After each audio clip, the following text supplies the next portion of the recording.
మధ్య కొత్తగా వాళ్ళు ప్రారంభించింది ఫోన్ ట్యాపింగ్. అందులో అదో పెద్ద జోకు, థర్డ్ క్లాస్ సిల్లీ.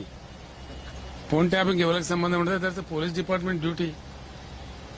అది ఎవరు చేసిండో ఏం చేసిండో ఎవరికి తెలుస్తుందండి.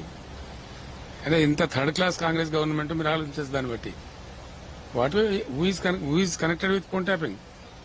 ఇప్పుడు ఈ ముఖ్యమంత్రి ఫోన్ ట్యాపింగ్ చేయరా అండి రోజు? ఉన్న ముఖ్యమంత్రి ఇయ్యారా ఇంటెలిజెన్స్ రిపోర్ట్స్? ఇంత తెలివి తక్కువ ప్రభుత్వాలు ఉంటాయా? నాకు అర్థం కాదు.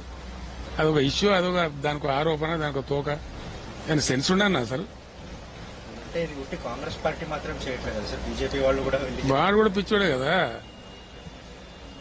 వాడు కూడా పిచ్చోడే కదండి. నాకు అంతే ఫోన్ ఏంది, ట్యాపింగ్ ఏంది అని బొందా.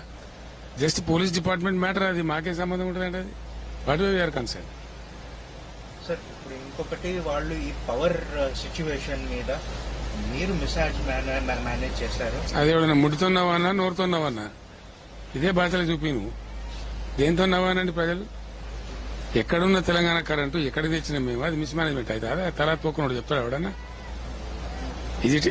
ఇట్ ఈస్ ఫుల్లీ అసలు వాళ్ళకి మైండ్ ఎండకు కరిగిపోయి ఖరాబ్ అయింది ఏంది అర్థమైతే లేదు. అదేం దిక్కుమాలిన ఆరోపణ. 7,000 మెగావాట్స్ ఉన్న పవర్ ను 21,000 మెగావాట్స్ తీసుకపోతే అది మేము తప్పు చేసినట్ట. Last 9 years all the sectors including agriculture రెప్పపాటు కరెంటు పోకుండా 24 hours పవర్ ఇచ్చాం కదా మేము. ఇప్పుడు మేము ఇచ్చిన 9 ఏళ్ళు ఇచ్చిన పవర్ వీడు ఇవ్వలేకపోతున్నాడు కదా ఈ సన్నాసి. ఎవడు తెలివి తక్కువ వాడండి, ఎవడు మిస్ మేనేజ్మెంట్? నీది మిస్ మేనేజ్మెంట్. నీకు మేము ఇచ్చిన మంచినీళ్ళు ఏ చేత కాదు, మేము ఇచ్చిన కరెంట్ ఏ చేత కాదు.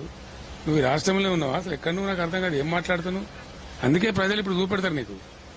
డెఫినెట్ గా పార్లమెంట్ ఎలక్షన్ లో నీకు మామూలు దెబ్బ కొట్టరు ప్రజలు. మీరు చూడండి, మీరందరూ షాక్ అవుతారు. మీ ఊహ కూడా అందదు మీ జర్నలిస్టులకు ఎవరికి కూడా. Yes I'm telling, I'm KCR. But ఇక్కడ రీసెంట్ గా